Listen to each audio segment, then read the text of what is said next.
ইছাপুর দোলখোলার ৩৫০ বছরের ঐতিহ্যবাহী দোল উৎসব। আনুমানিক ৩৫০ বছর পূর্বে শুরু হয়েছিল এই দোল মন্দিরের দোল উৎসব। চিরাচরিত প্রথা অনুযায়ী আজও এই দোল মন্দিরে দোল উৎসব পালন করা হয়। দোল পূর্ণিমার দিন যখন সারা দেশব্যাপী দোল উৎসব পালিত হয়, ঠিক তার পরের দিন এই দোল মন্দিরে দোল উৎসব পালিত হয়ে আসছে বহু বছর ধরে। এই দোল উৎসবকে বলা হয় প্রতিপদ দোল। এই প্রতিপদ দোল শুরু হওয়ার আগের 5 দিন দোল মন্দিরের গোবিন্দদেবের বিগ্রহকে পার্শ্ববর্তী 5টি গ্রামের বিভিন্ন জায়গায় ঘুরিয়ে নিয়ে এসে দেবদোলে তোলা হয় দোল পূর্ণিমার পরের দিন ভোরবেলা। সারা বছর এই গোবিন্দ মন্দিরের গোবিন্দদেবের বিগ্রহ সাধারণ মানুষ স্পর্শ করতে পারেন না, তাই সকলে এই দেবদোলে এসে একবার গোবিন্দদেবের চরণে আবির দিয়ে গোবিন্দদেবকে স্পর্শ করে আশীর্বাদ নিতে ছুটে আসে দূর দূরান্ত থেকে।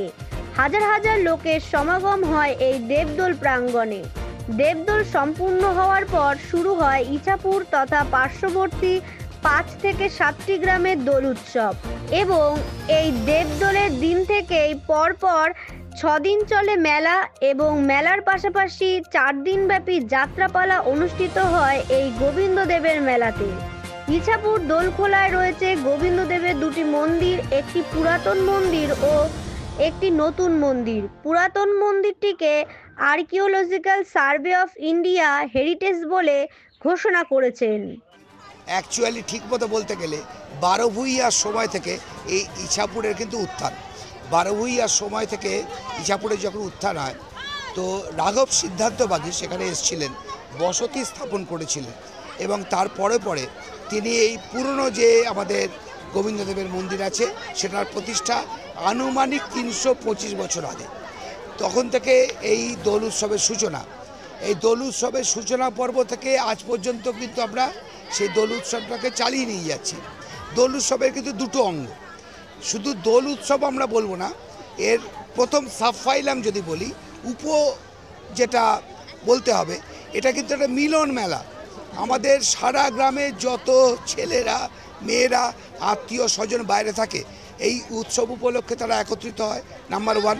নাম্বার 2, এই দোল উৎসব এমন একটা উৎসব যে উৎসবটাকে কিন্তু আমাদের এই গ্রামের সবাইকার মধ্যে এক সূত্রে গ্রথিত করেছে, এক সূত্রে বেঁধে ফেলেছে।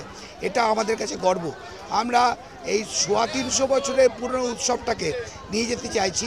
তার আরেকটা দিক হলো শুধু উৎসব নয়, উৎসবের একটা প্রধান অঙ্গ হলো যাত্রা। আমাদের একটা লোক সংস্কৃতির একটা অঙ্গ। যাত্রা উৎসব কিন্তু আজ প্রায় অবলুপ্ত, কিন্তু আমরা বহু চেষ্টা করে বহু খরচ করে আমরা নিজেদের পকেট থেকেও টাকা দিয়ে এই যাত্রা উৎসবটাকে লোক সংস্কৃতিটাকে বাঁচিয়ে রেখেছি। একমাত্র এই আমাদের পশ্চিমবাংলার কৃষ্টি সংস্কৃতিটা যাতে বেঁচে থাকে, এই হলো আমাদের উদ্দেশ্য।